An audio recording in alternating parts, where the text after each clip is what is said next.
Hi, I'm Genese Grill, and this is Charles Simpson and Steve Goodkind. We're here representing the Coalition for a Livable City. We're here today to talk to you about two big items that are going to be on the November ballot. One of them is the approval or the disapproval of a massive zoning change called ZA 1614, known popularly as the zoning change for the mall redevelopment downtown, and the approval or disapproval of the TIF vote. So I just want to tell you a little bit about how we got here today, and then my colleagues are going to address the specific issues that are on the ballot. The coalition is a coalition of different groups that have been concerned about democratic processes in the city, lack of public input, speeding up of development projects without proper oversight and due diligence all over the city. And we have been focusing on the Town Center project for about 6 months. And the public reaction and engagement has been massive. People are really, really concerned about this huge, huge process. One of the things that we're concerned about is that the zoning change is not in accordance with our Plan BTV, which is the plan that the city put together, spending millions of dollars, and talking to thousands of people, came out in 2013, and it said what our vision was for the future. And now it seems that this developer comes into town down Sinex, and he wants to change the zoning, and the city council has been sort of just going along with that. And there's a pre-development agreement that's determining the zoning change. There are a lot of things about it that are concerning to people. The deadline for the timeline for changing the zoning was basically been about 150 days. So the city has been pushing through many, many very important decisions without proper oversight just to get to the developer's deadline. They're over about, well, they were over about 30 days. The city will tell you that there's been massive public input, that there have been meetings for years, and that even during this last 150 days, there's been massive public input. The problem is the public input has done nothing to change the entrenched and invested decisions of most of the city council. We do have the support of at least three city councilors, and that's changed from one in the beginning. So Max Tracy has been with us from the beginning. Selena Colburn and Sharon Bushore have come over to our side because they have seen that the other city councilors have not been willing to compromise at all and not respond to the really extreme concerns and questions of their constituents. So what we have basically is a city government that is pushing a development in a way that seems to be against the already agreed upon vision of the city and the citizens of the city, and ignoring public input. And using taxpayer money for the last 6 months to push this development, and also to rally and lobby citizens against their fellow neighbors and their community members. So the coalition we are your neighbors, and we are trying to find out what's going on. Because everything's been going so fast, it's very hard to understand all the details of this massive zoning change. But we try to be accurate. The city has recently, today Mayor Moreau had a press conference to announce something called the Unity Campaign for the city ballot. And it is a unity of himself, Mayor Weinberger, Councillor Nodell, Councillor Shannon, Councillor Ayers, and former Mayor Peter Clavel. And this is a unity campaign to basically convince people to vote yes to ballot items 3 and 4. Part of their campaign and their press conference announcement, their press release, is that that they are correcting the inaccuracies of the opposition. We would love it if they would give us specifics. What is it we are inaccurate about? And we will talk about it. We can certainly cite pages of inaccuracies coming from the city council and the developer, and we'd be happy to share them with anyone who wants. In any case, we are your neighbors. We're trying to inform ourselves and inform you about what's going on. And the fact that the city is using our money to advocate against the people of Burlington is kind of concerning. The other issue that this unity campaign brings up for me is that it's actually it's illegal for city officials to advocate on behalf of or against a zoning change of this sort. The unity campaign for the city ballot is not technically a city government advocacy, but it basically is in spirit, and that seems kind of concerning to me. So I'm going to turn the mic over to one of these gentlemen here. I'll try it first. Talk a little bit about the TIF.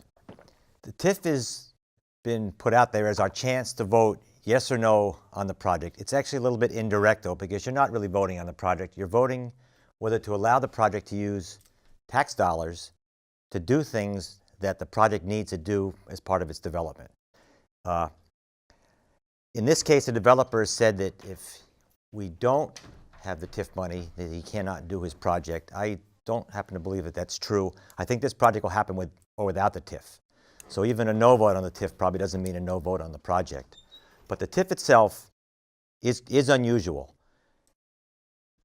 The mayor's proposed to use it and the developers proposed to use it to pay to rebuild Pine Street and St. Paul Street and parts of Cherry Street and parts of Bank Street.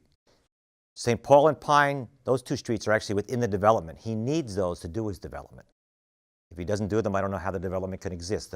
The very plan of the development includes those streets. The two streets that are adjacent to it also are normally part of a development. If he doesn't do something to them, I don't think his development is complete.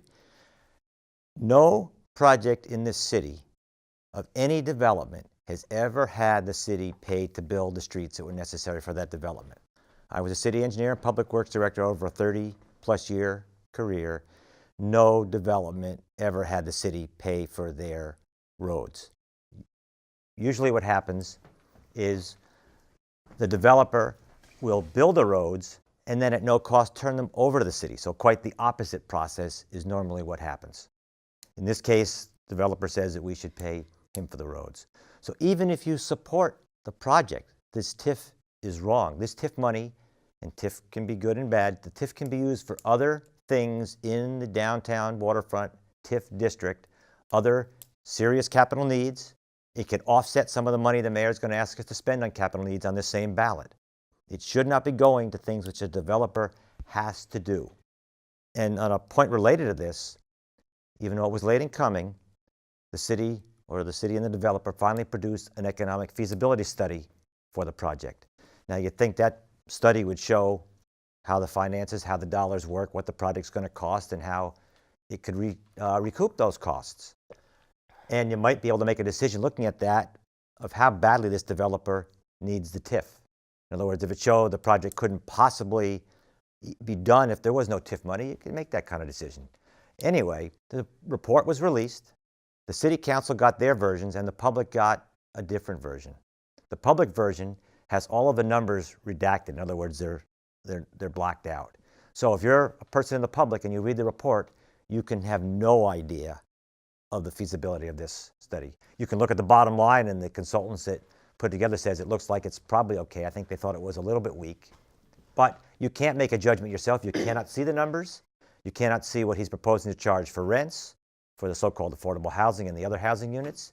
You can't see what he estimates his costs are and how he'll recoup them for the project he's going to build. So they're asking us to vote on a TIF. They're telling us the developer really needs this to make the project work. They are not sharing the numbers that would confirm or refute that.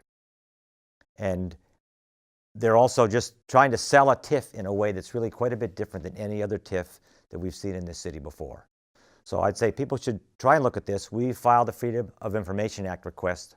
Hopefully there's a chance we'll get the numbers. Again, we don't know what they're going to show, but the fact that they're not showing them and they're going forward with a vote on the TIF without divulging those numbers to the public, I don't know what they expect to happen from that, but you cannot say the public is an educated public and voting because they understand the issue. It's impossible to understand the issue because you don't have any numbers.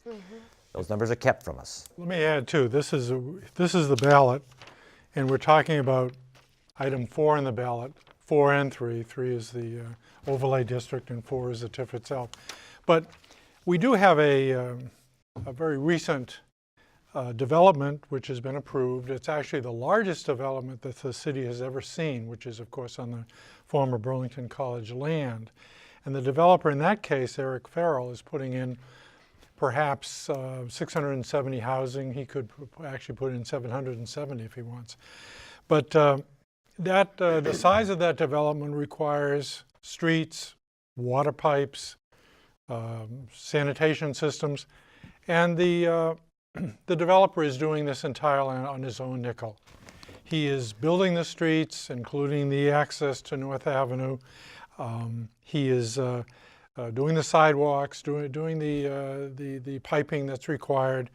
And when he's done and the city approves the degree of professionalism of those streets, the city will take them over and plow them and sand them, etc.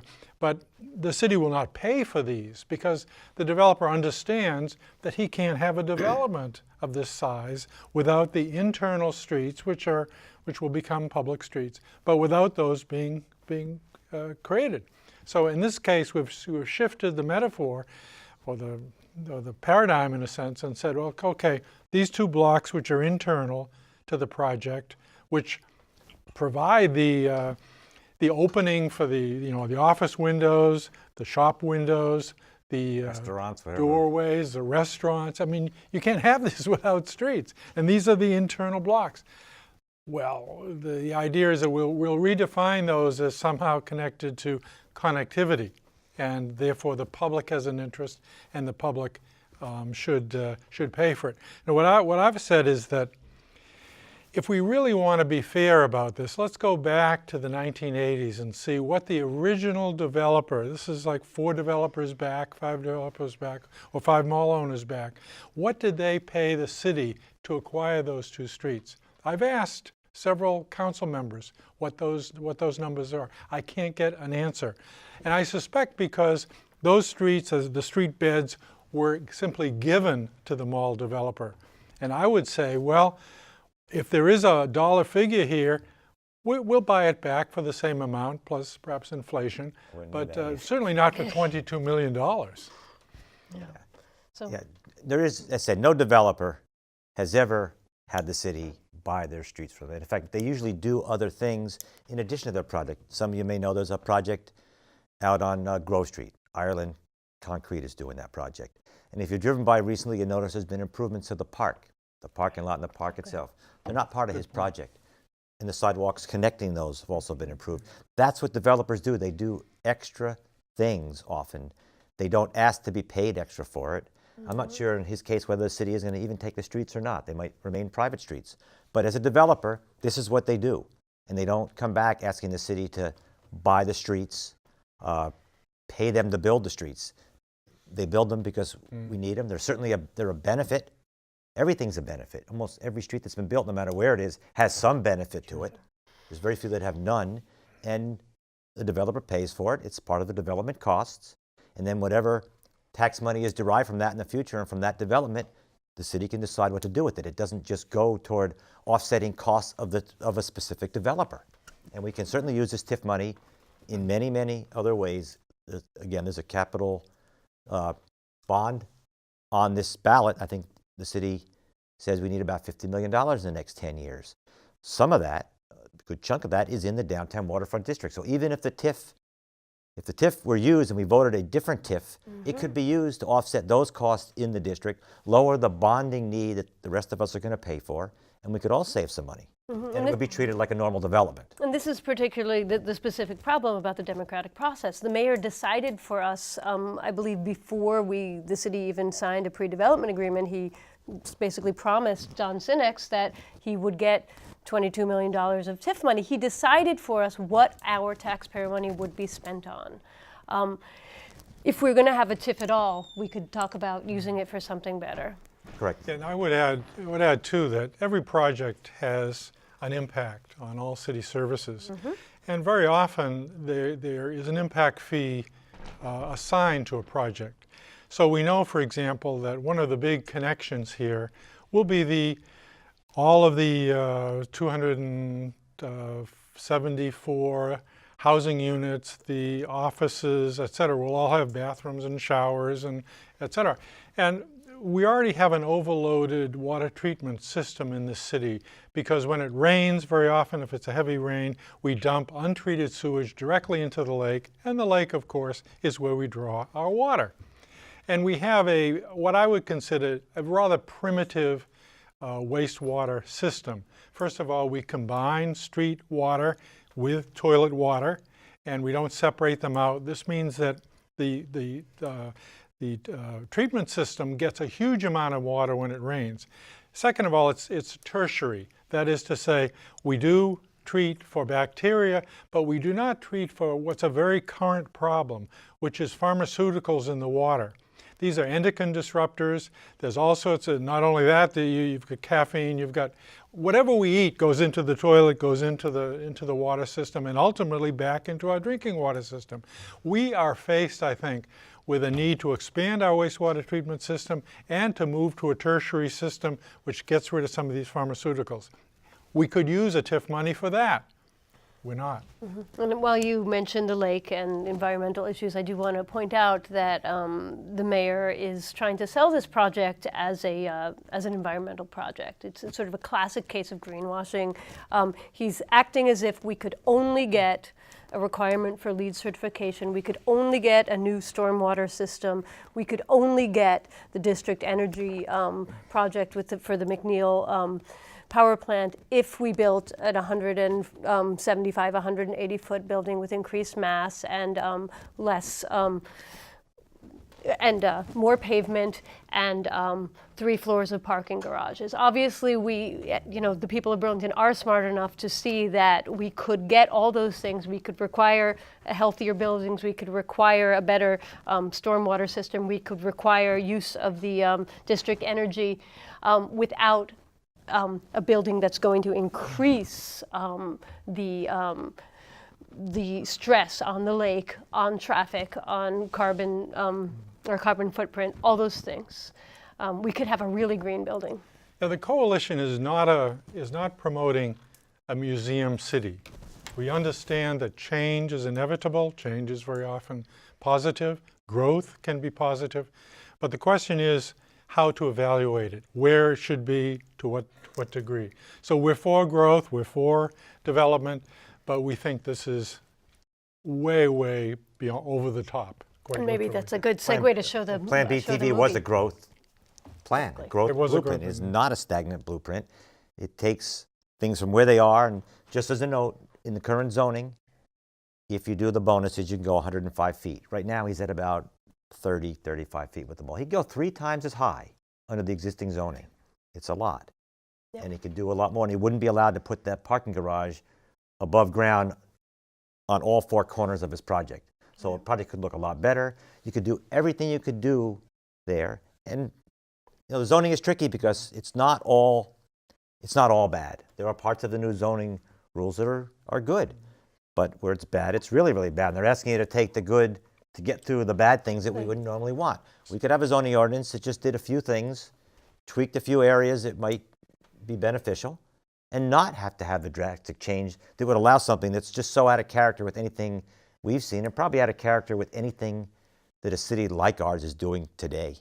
Yeah, why don't we let the people see the animation of the project? I don't know if Chris is out there listening, but we'd like to show the animation that was done with Google Earth. Someone gave you a thumbs up, so maybe it's going to go. And this is done based on the numbers of the developer. You can see, and it's only actually depicting what the mall redevelopment, the town center project would look like, not the entire overlay district, which is slightly larger. So we would have more buildings than what this depicts. I want to add to what Charles and Steve are saying. One of the most important sentences in Plan BTV is that we could, and we should increase urban density within the downtown core within our current building envelope, development envelope. That means within our current zoning. And so, as Steve said, the developer could currently go about 3 times higher in the area that we're talking about. But this is a lot more than 3 times higher. It's obviously there's no gradation from other surrounding buildings. It just pops right up like a big sore thumb. I would say a wart. A big fort. And I think it's important also to realize that this really approaches spot zoning. We really only have one property owner here, along with Macy's, and Macy's is likely to go under and be bought up by Sinex. And therefore, every other property owner downtown can look at this and say, well, look, you rezone just for this developer. I think you should rezone just for us. And if you don't, I'm going to take it to court.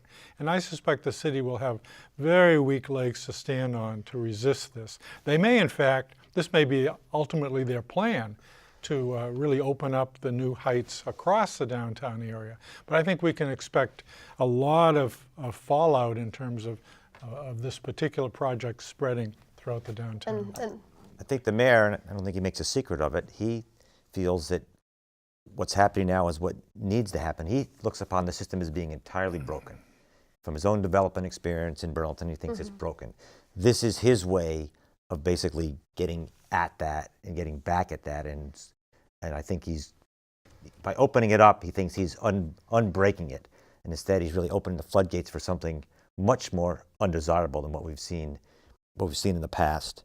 And my sense is the way he thinks it's broken is that there's too much public input and there's too much public process. And last year, David White, Planning and Zoning, was trying to get through something which would allow, which would take things like wetlands and toxic waste sites, brownfields, out of the major impact review category, so that developers could go ahead and build on wastelands and on wetlands and wastelands without going through public review. I don't actually know the status of that attempt, but the basic idea is to make it easier for developers to build anything without public oversight. Certainly public oversight takes time and it's expensive, and efficiency would be great. There are probably other ways to create efficiency without getting rid of the important public input. And I guess, the philosophy of the current administration seems to be that the people don't understand.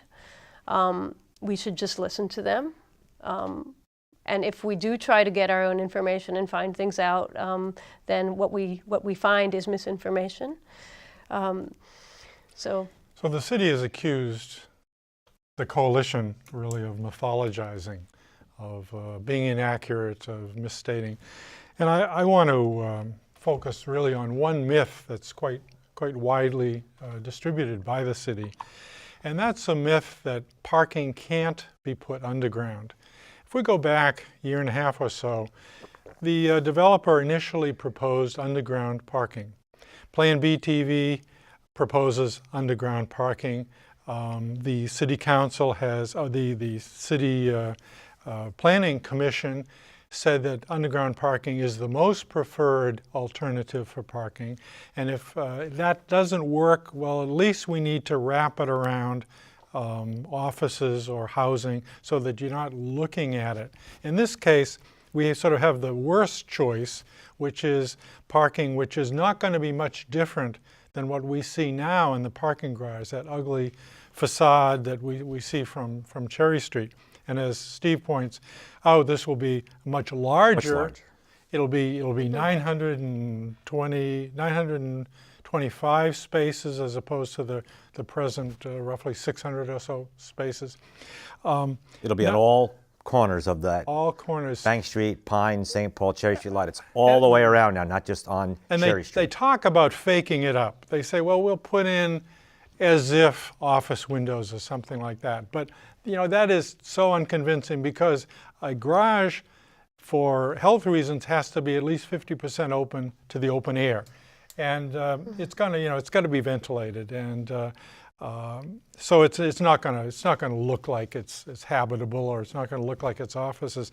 The other thing is, of course, that the mayor has been promoting this notion that, well, if we could get them all in its present the town center, because it's a mixed use project, we could bring, that would be the tipping point to make district heating affordable, and therefore would also run pipes up the hill to to the UVM and to the hospital.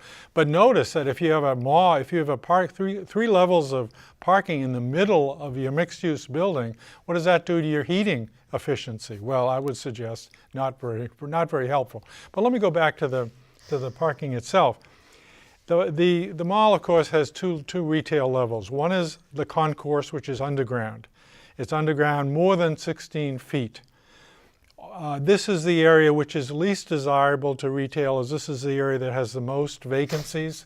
This is the area that cannot enliven the associated streets because, of course, it has no street access. It has no storefronts. It has no windows. So if the developer, this is about 250,000 square feet.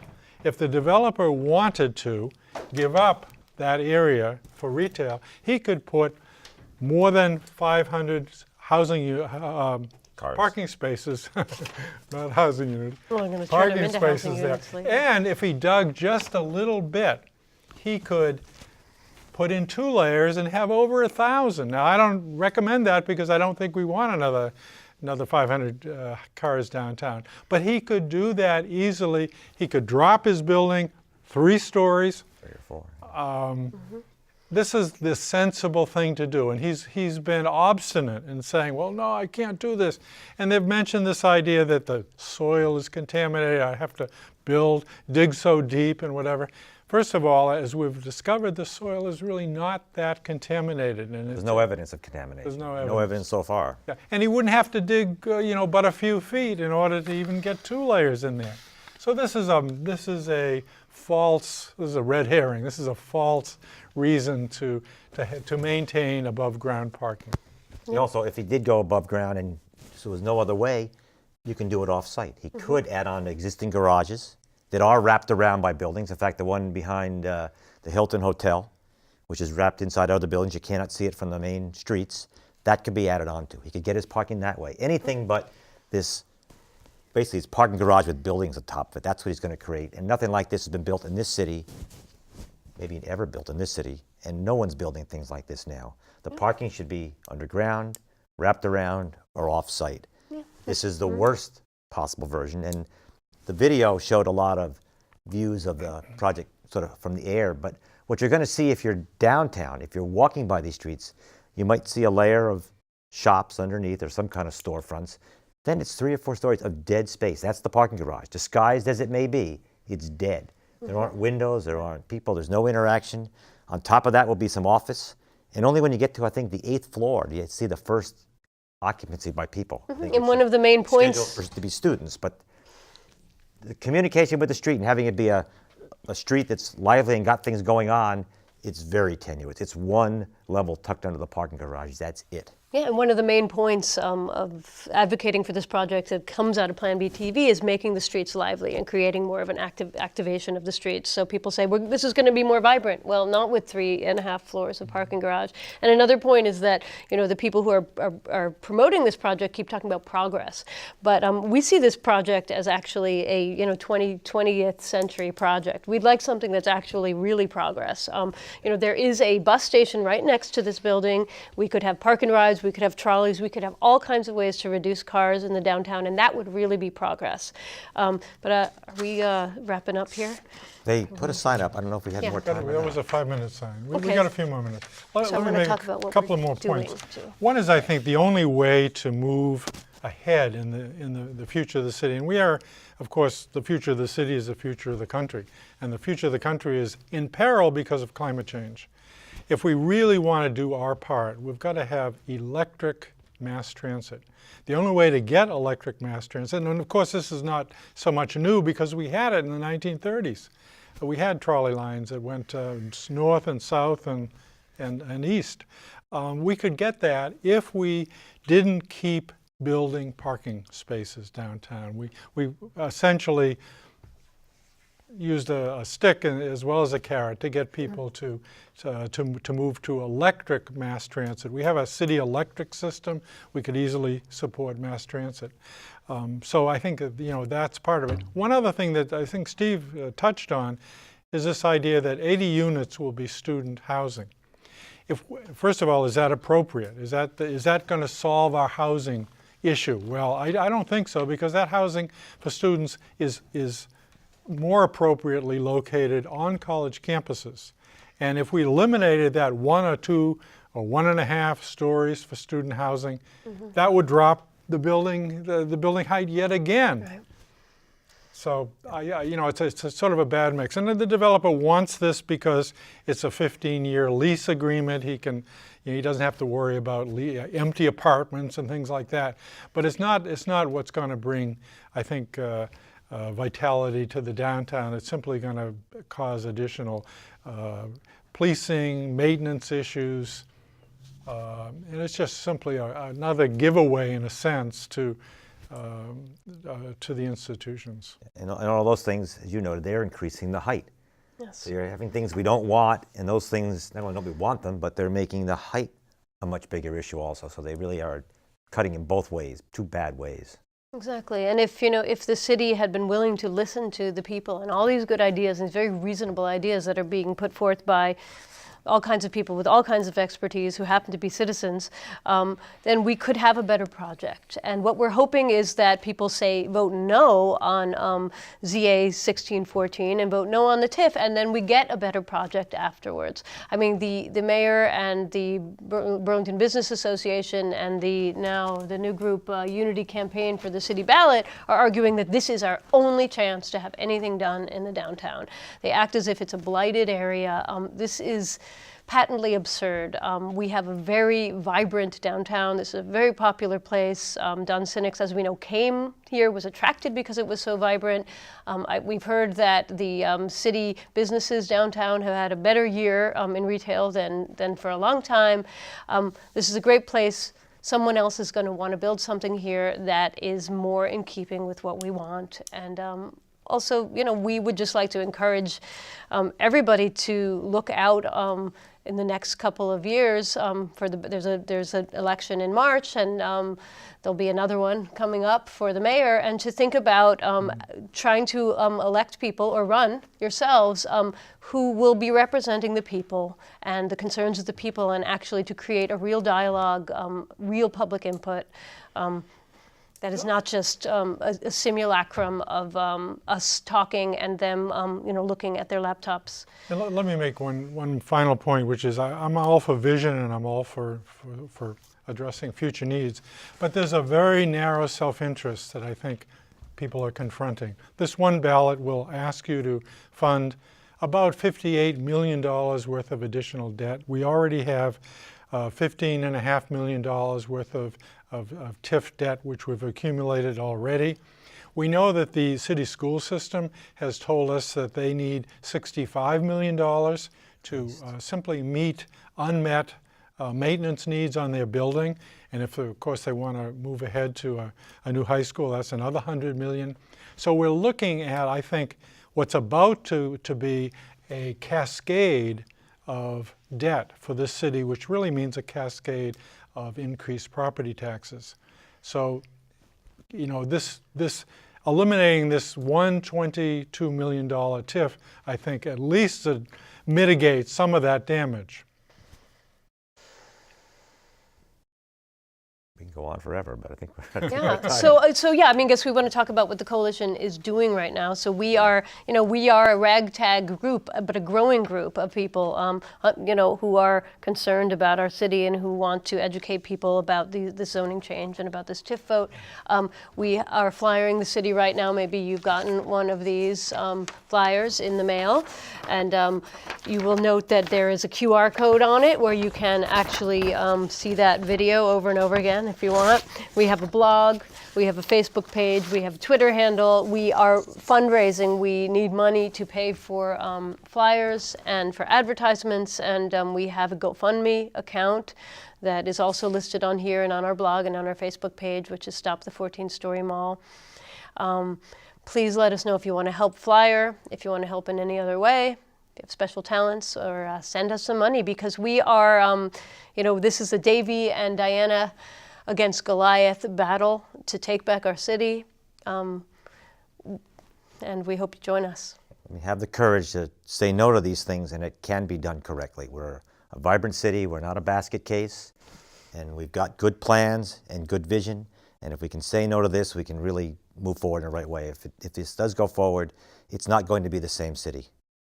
And it's not going to come back once this thing is built. Well, thank you for listening.